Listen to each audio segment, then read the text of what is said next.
और इस वक्त की बहुत बड़ी खबर, इस वक्त सूत्रों के हवाले से ये बड़ी खबर आ रही है, बिहार में टूट सकता है जेडीयू और बीजेपी का गठबंधन। जी हां, सूत्रों के हवाले से ये बड़ी खबर इस वक्त सामने आ रही है जिसमें एनडीए टूट सकता है। 1 से 2 दिनों में ऐलान इसका संभव माना जा रहा है। सीएम नीतीश ने सभी विधायकों को पटना बुलाया है। कल विधायक और सांसदों के साथ ये बैठक, महत्वपूर्ण बैठक मंगलवार को होने वाली है और ऐसे में ये आशंका जाहिर की जा रही है, सूत्र जो जानकारी दे रहे हैं कि एनडीए टूट सकता है। बिहार में बीजेपी और जेडीयू की राहें अलग अलग और जुदा हो सकती हैं।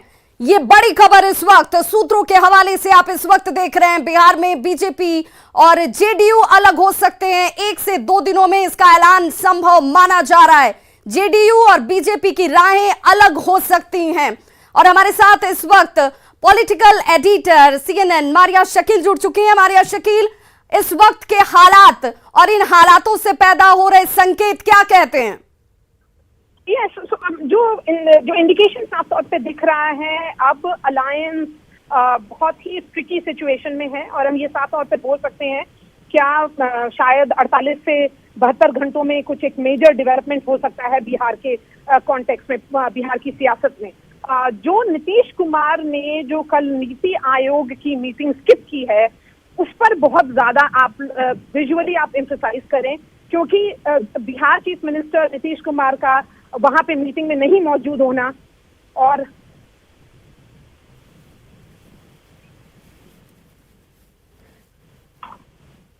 मारिया, अब तक हमारी आवाज पहुंच पा रही है? एक बार फिर से जुड़ने की कोशिश करेंगे। Political editor CNN Maria Shakeel ये बड़ी जानकारी इस वक्त देती हुई कि नीति आयोग की बैठक में नीतीश कुमार का न शामिल होना इस बात को और ज्यादा पुख्ता करता है कि सिर्फ 24 से 48 घंटे का इंतजार और उसके बाद बिहार में एनडीए टूट सकता है। जो जानकारी सामने आ रही है, क्योंकि नीतीश कुमार जो अपने स्टैंड के लिए अपने बयानों को बहुत संयमित तरीके से रखते हैं, उनके मूवमेंट को पहचानने वाले जो जानकार हैं, जो राजनीतिक पंडित हैं, वो ये मानते हैं कि नीतीश कुमार किसी भी घटनाक्रम को अपने जिस तरीके से पॉलिटिकल स्टैंड लेते हैं उससे जाहिर करते हैं। और इस वक्त जिस तरीके से नीति आयोग की बैठक में नीतीश कुमार शामिल नहीं हुए, इस बात पर यह जोर देता है कि बिहार की सियासत में 48 घंटे बहुत महत्वपूर्ण हो जाएंगे।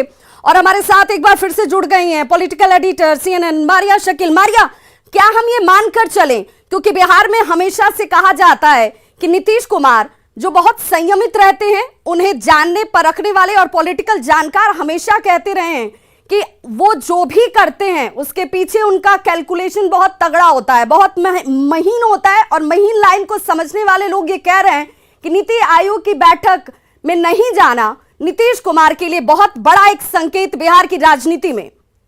जी बिल्कुल, नीतीश कुमार का नीति आयोग की बैठक में नहीं आना एक बहुत बड़ा संकेत है और नीतीश कुमार ने साफ तौर पर उस मीटिंग में एब्सेंट होकर और उसी वक्त जब 10 बजे जो प्रधानमंत्री मोदी का भाषण हो रहा था, स्टेटमेंट हो रहा था नीति आयोग की मीटिंग में, नीतीश कुमार उसी वक्त बिहार में एक पटना में एक इवेंट था, उसमें वो पार्टिसिपेट कर रहे थे। तो उन्होंने साफ तौर पर ये कह दिया है कि वो सेंट्रल गवर्नमेंट के साथ नहीं है।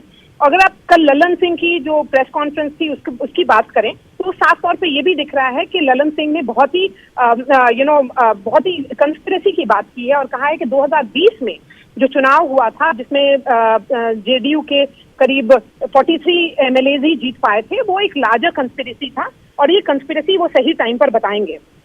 आरसीपी सिंह का जहां तक रोल की बात की जाए, उन्होंने ये भी कहा कि आरसीपी सिंह शायद दूसरे चिराग पासवान की तरह लार्जर कंस्पिरेसी के पार्ट हो रहे थे और वो नीतीश कुमार को कभी बर्दाश्त नहीं होता और इसीलिए जो पूरा हुआ है सिचुएशन, वो ऐसा सिचुएशन बन गया था कि फाइनली नीतीश कुमार आरसीपी सिंह खुद ही छोड़ करके चले गए। तो ये मान लीजिए कि अब जो कल एमएलए एमएलसी की मीटिंग है वो बहुत ही अहम रखती है और बहुत ही अहम है और बहुत ही जरूरी है। और इसके साथ साथ नीतीश कुमार ने अपना प्लान भी बना लिया है, शायद इसीलिए उन्होंने इस तरह का स्टैंड लिया। मारिया, क्या नीतीश कुमार इस वक्त जो चीजें घटनाक्रम चल रही है राजनीति में, आरसीपी सिंह को हम क्या सबसे मजबूत वजह माने या ये कहें कि राइट टाइम पर आरसीपी सिंह एक बहुत बड़ी वजह बन गए जिस वजह से नीतीश कुमार अब किनारा कर सकते हैं, लेकिन इसके लिए ग्राउंड्स बहुत सारे उनके पास हैं, डूज और डोंट्स के बहुत सारे रीजन भी हैं नीतीश कुमार के पास। जी, आरसीपी सिंह क्या वजह बन गए ये कहना जरूरी, शायद इतनी बड़ी वजह ना हो, लेकिन जो पूरी शुरुआत हुई है एनआईए इन्वेस्टिगेशन की, उससे नीतीश कुमार ने ये जरूर कहा है कि बिहार को एक टेरर हेवन की तरह सेंट्रल गवर्नमेंट प्रोजेक्ट कर रही थी। डिफरेंसेस अब खुल करके सामने आ गए हैं। नीति आयोग में उनकी बैठक में मौजूद ना होना शायद वो एक प्रेसिपिटेशन ऑफ अ क्राइसिस है। और मैं ये जरूर कहूंगी कि जो बैठक होने वाली है, जिसमें एमएलए एमएलसीज होंगे और एमपीज होंगे जेडीयू के शामिल, उसमें हर तरह की बातचीत होगी और शायद उसके बाद एक क्लियर इंडिकेशन आए कि कौन कहां जाएगा, कौन किस तरफ जाएगा। बिल्कुल मारिया, चूंकि कल के प्रेस कॉन्फ्रेंस का भी जिक्र मैं करना चाहूंगी। ललन सिंह ने जिस तरीके से कहा कि बिहार में 43 सीटों पर अगर जेडीयू सिमट गई तो उसके पीछे साजिश रची गई, षड्यंत्र किया गया, सीधे तौर पर यह इशारा जो है वो बीजेपी की तरफ था। तो political editor CNN Maria Shakeel हमारे साथ सीधे जुड़ी हुई थी, जिनका सीधे तौर पर कहना था कि 48 घंटे इंतजार कीजिए, लेकिन इन 48 घंटों में बिहार की सियासत में एक बड़ा बदलाव हो जाएगा और एनडीए टूट सकता है, इसके पूरे संकेत मिल रहे हैं। और इस संकेत के पीछे का एक मजबूत आधार जो है वो नीतीश कुमार का नीति आयोग की बैठक में शामिल न होना, साथ ही साथ ललन सिंह जो कि प्रेस कॉन्फ्रेंस में ये कहते नजर आए कि देखिए 43 सीटों पर अगर जेडीयू सिमटी तो उसके पीछे षड्यंत्र रचा गया। इसमें चिराग मॉडल जो एक इस्तेमाल किया गया था, दूसरा चिराग मॉडल आरसीपी सिंह की तरफ इशारा करते हुए उन्होंने कह दिया कि जो जेडीयू को कमजोर करने के लिए तैयार किया गया था। अब जेडीयू इन तमाम चीजों को समझ चुकी है और ऐसी किसी भी परिस्थिति को वो बनने बिहार में नहीं देगी। सीधे तौर पर अब कल की होने वाली बैठक, जिसमें हलचल आज से ही शुरू हो चुकी है, क्योंकि तमाम विधायकों को बुला लिया गया है, सांसदों को पटना बुला लिया गया है। आज तक सभी पटना में मौजूद हो जाएंगे क्योंकि कल ये महत्वपूर्ण बैठक होने वाली है। और सिर्फ जेडीयू ये बैठक नहीं करने जा रही है, तीन बड़ी पार्टियां बिहार की सियासत के लिए अपने अपने विधायकों को बोल चुकी हैं कि वो बिहार में ही मौजूद रहें, कहीं किसी को जाने की इजाजत नहीं होगी। और बिहार की मौजूदा राजनीतिक गतिविधि पर सभी पार्टियों की पैनी नजर इस वक्त बनी हुई है। सूत्रों के हवाले से यह बड़ी खबर इस वक्त सामने।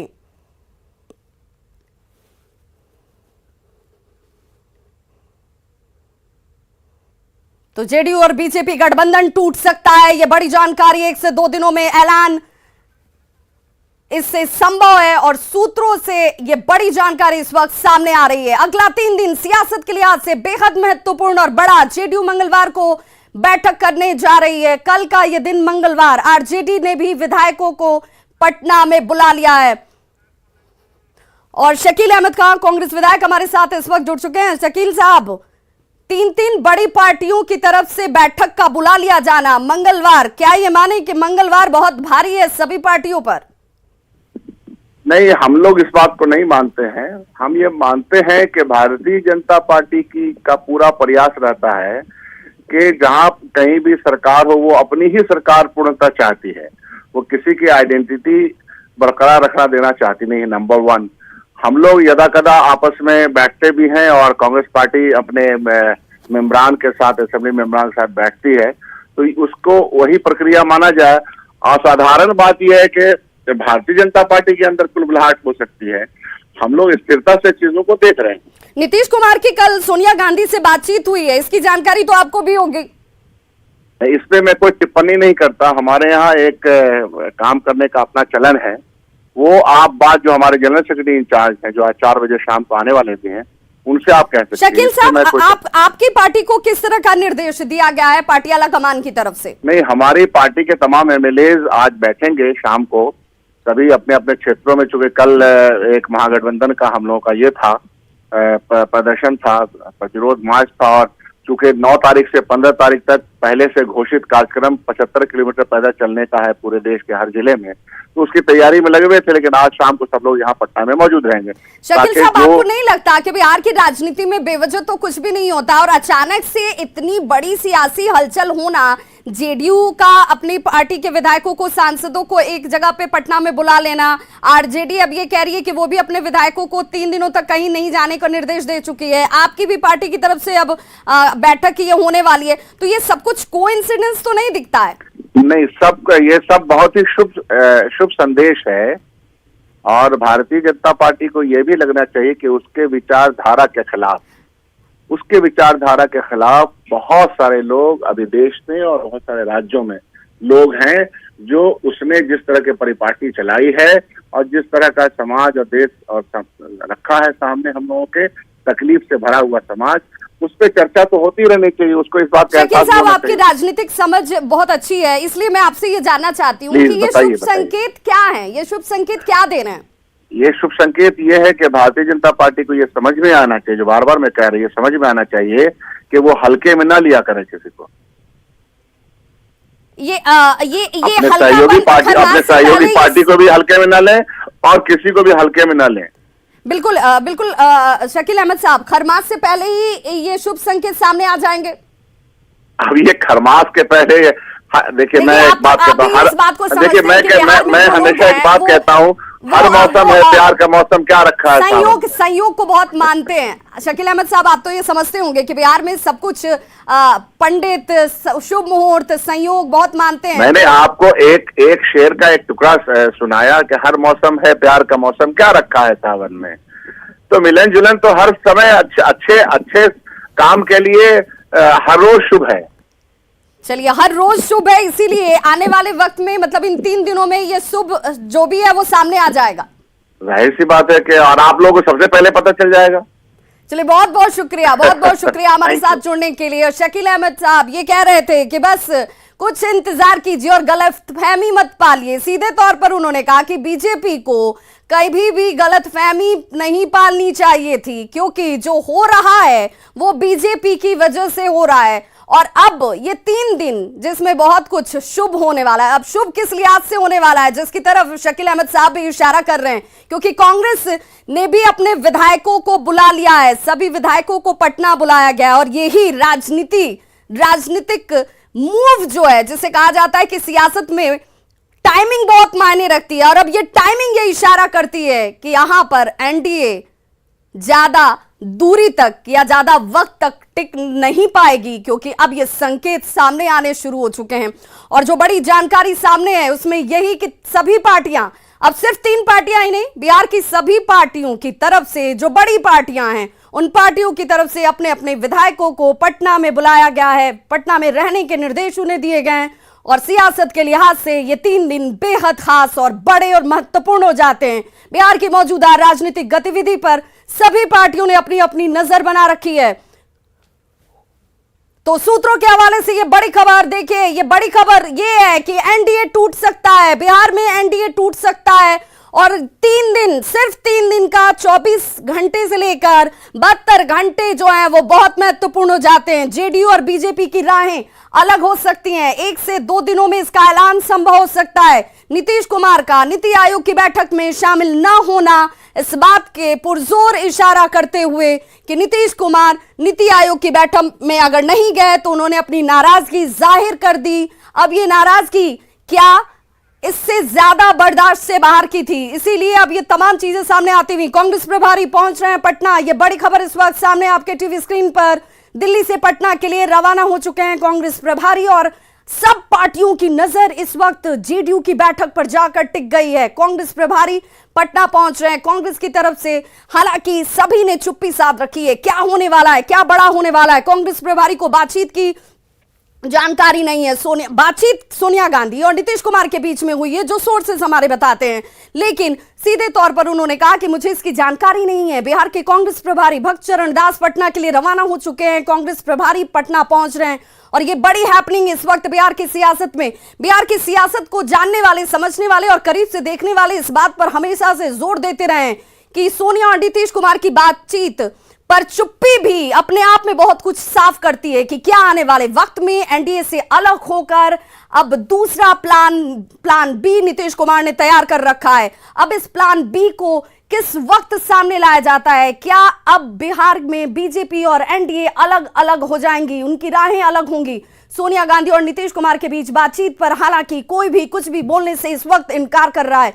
प्रभारी को बातचीत की जानकारी नहीं है। उन्होंने कहा कि कांग्रेस की तरफ से इस बात की जानकारी मुझे नहीं है कि बातचीत हुई है या नहीं हुई है, लेकिन शुभ संकेत जरूर मान रहे हैं। अब देखिए, जेडीयू और बीजेपी भले इस बात को लेकर के जोर ना दे रही हो कि जो हो रहा है वो शुभ है या फिर अशुभ है, लेकिन कांग्रेस ने ये जरूर खुलकर कह दिया कि जो हो रहा है वो शुभ संकेत है। अब ये शुभ संकेत समझने वाले सियासी जानकार जरूर बताते हैं कि ये शुभ संकेत एनडीए के लिए तो कम से कम परेशानी का सबब जरूर हो सकते हैं। संवाददाता संजय हमारे साथ इस वक्त सीधे जुड़ गए हैं लाइव। संजय, बिहार की सियासत और बिहार की सियासत कहते हैं कि दिल्ली तक का रास्ता अगर तय करना हो तो बिहार जरूरी हो जाता है, और इसीलिए बिहार की सियासत कभी ठंडी नहीं होती है, इसकी गर्माहट हमेशा बनी रहती है और इस पर नजर सबकी पैनी लगी रहती है। इस वक्त 3 दिन कितने महत्वपूर्ण बिहार के लिए? देखिए, निश्चित तौर पर विवाद जिस तरीके से हालात उभर कर सामने आए हैं, वैसे में बिहार में राजनीतिक गतिविधियां जो है वो अपने चरम पर पहुंचती हुई दिख रही है। खासकर जितने भी पॉलिटिकल पार्टीज हैं उसमें एक्टिविटी बढ़ गई है। देखिए, जीतन राम मांझी की पार्टी हो या फिर जदयू हो या फिर कांग्रेस की भी आप बात कर लें या फिर राजद की बात कर लें, सभी ने अपने विधायकों को पटना में रहने को कहा है और राजद के विधायकों को कहा गया कि वो पटना में बने रहें। चूंकि जदयू ने भी अपने सांसदों, विधायकों, विधान पार्षदों की बैठक बुलाई है। मुख्यमंत्री नीतीश कुमार खुद रूबरू होंगे अपने जनप्रतिनिधियों से। इसके अलावा जीतन राम मांझी की पार्टी ने भी विधायक दल की बैठक बुलाई है पटना में। इसके अलावा आज जो नया डेवलपमेंट है, कांग्रेस जिसकी निगाहें मौजूदा जो पॉलिटिकल परिदृश्य है बिहार में उस पर टिकी हुई है, उसने भी विधानमंडल दल की बैठक बुलाई है पटना में। शकील अहमद खान ने इससे अभी से थोड़ी देर पहले न्यूज 18 से इसकी पुष्टि की। शकील विधानमंडल दल के जो नेता हैं अजीत शर्मा, उनसे भी बातचीत हुई है।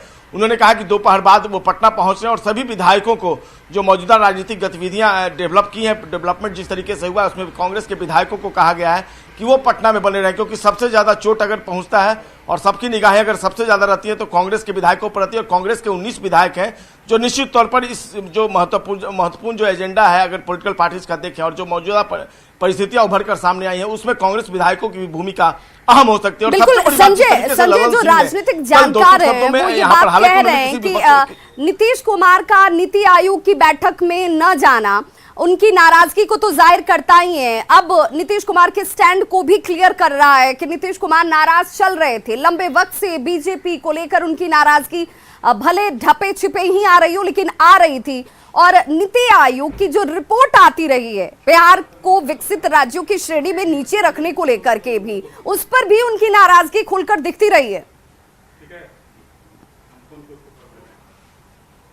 देखिए, निश्चित तौर पर बार बार जब नीति आयोग की रिपोर्ट आती है तो कैसे बिहार में राजनीतिक जो फिजा है वो किस तरीके से गरमा जाती है। तमाम तरह के आरोप जो है वो लगने लगते हैं और कहा जाता है विभिन्न जो पॉलिटिकल पार्टीज हैं, इवन जो सत्ता से जुड़े हुए लोग भी वो भी मानने लगते हैं और प्रतिक्रिया भी सामने आने लगती है। और ऐसे में कहीं ना कहीं जो जदयू है वो अपने को महसूस करता है कि वो कटघरे में आ गया है और तमाम तरह के जदयू की तरफ से भी रिएक्शन सामने आने लगते हैं। और ऐसे में मुख्यमंत्री का भाग न लेना निश्चित तौर पर कई सवाल खड़े करता। देखना होगा जदयू की तरफ से आधिकारिक प्रतिक्रिया क्या आती है इस पूरे मामले में। लेकिन पहले की जो रिपोर्ट है, जो पहले से रिपोर्ट आती रही है, उसमें कहीं ना कहीं बिहार को कई मामलों में दूसरे राज्यों से कंपेरेटिवली फिसड्डी बताया जाता है नीति आयोग की रिपोर्ट में। ऐसे में जदयू जो है वो बैकफुट पर चला आता है और इस बार खुद मुख्यमंत्री नीतीश कुमार ने शिरकत नहीं की है, तो कई तरह के सवाल जरूर उभरकर सामने आ रहे हैं। और सबसे बड़ी बात यही है कि जो सवाल उभर कर सामने आ रहे हैं उसको लेकर अब क्या मौजूदा हालात बनते हैं वो देखने वाली बात होगी। लेकिन लगातार जिस तरीके से बिहार में राजनीतिक गतिविधियां बदली हैं, अचानक से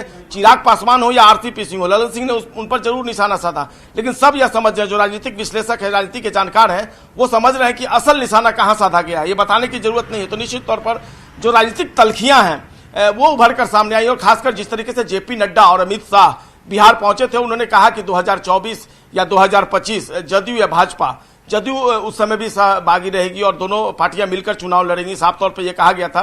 लेकिन आपको याद दिलाना चाहूंगा कि उसके बाद राष्ट्रीय अध्यक्ष ललन सिंह का यह बयान आया था कि फिलहाल जदयू जो है अपने को मजबूत करने में लगा हुआ है और 2024 में 2025 में क्या होगा ये कहना फिलहाल प्रीमेच्योर होगा। तो जो बिल्कुल संजय, अमित शाह या जेपी नड्डा जब उन्होंने ये खुलकर कह दिया कि कोई कयास मत लगाइए, 2024 और 2025 सब कुछ तय है, प्रधानमंत्री नरेंद्र मोदी अगुवाई केंद्र में, और जहां तक स्टेट की बात है तो नीतीश कुमार ही चेहरा होंगे और उन्हीं के नेतृत्व में लड़ाई भी होगी, चुनाव भी होगा।